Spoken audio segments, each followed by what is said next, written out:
ઉત્તરાયણના પર્વમાં સુરતના 4 યુવાનોએ પતંગ ઉડાવવાની પરંપરામાં નવી જ ક્રાંતિ લાવી છે। આ યુવાનોએ હવા અને દોરી વગર આકાશમાં ઉડતા રિમોટ કંટ્રોલ પતંગો તૈયાર કર્યા છે, જે પતંગ પ્રેમીઓ માટે ખાસ આકર્ષણ બન્યું છે।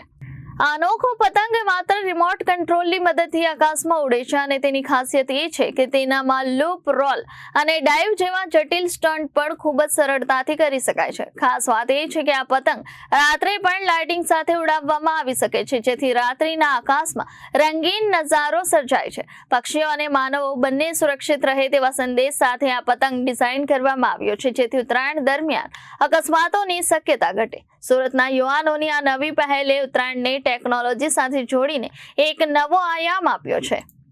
મારું નામ વિકી વખારિયા છે। કઈક પતંગ બનાવ્યા છે લાઇટ વાળા, શું છે? અમે લોકો લાઇટ વાળા પતંગ તો બનાવ્યા છે, એમાં લાઇટિંગ પણ છે અને સાથે સાથે બીજી ખૂબી એ છે કે આ પતંગ એવો છે કે હવા હોય કે નહીં હોય પણ આ આકાશમાં ઉડે અને આ પતંગ રિમોટ કંટ્રોલથી ઉડવા વાળો પતંગ છે। એ તો ખ્યાલ આવ્યો તમને?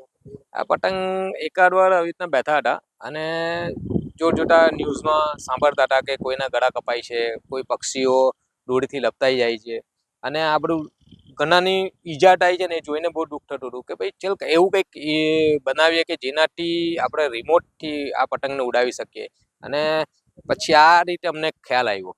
કેટલી મહેનત લાગે છે આ બનાવવામાં મહેનત અમને શરૂઆતમાં બહુ લાગી, કારણ કે બહુ R&D કરી, કારણ કે પહેલી વાર તો આવો મગજમાં વિચાર આવે કે રિમોટથી પતંગ ઉડાવો એટલે જ બહુ અઘરું છે અને પછી એને વિચારને જ્યારે તમારે હકીકતમાં ગોઠવવું હોય ને ત્યારે બહુ અઘરું પડે છે।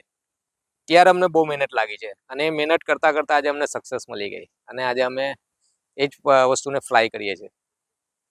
કેટલો ફરક લાગે છે કે જ્યારે તમે પતંગ દોરીવાળો ચગાવતા હો અને આ રિમોટથી ચલાવો? બહુ જ અલગ ડિફરન્સ અનુભવ છે। દોરીવાળો પતંગ ઉડાવો અને આ રિમોટથી ઉડાવો, કારણ કે દોરીવાળા પતંગથી આપણે અમુક વસ્તુને સ્ટન્ટ કરી શકીએ છીએ, જ્યારે આનાથી તમે એને રોલ કરાવી શકો, લૂપ કરાવી શકો અને બહુ મજા આવે છે અને સ્ટન્ટબાજી સુપર્બ છે।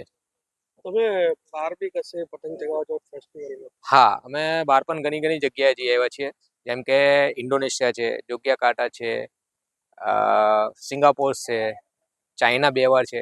ચાઇના 2 વાર સેકન્ડ પ્રાઇઝ વિનર છું અને બીજું અમે ઇન્ડોનેશિયામાં નરેન્દ્ર મોદી સાથે પણ કાઇટ ફ્લાઇંગ કર્યું છે।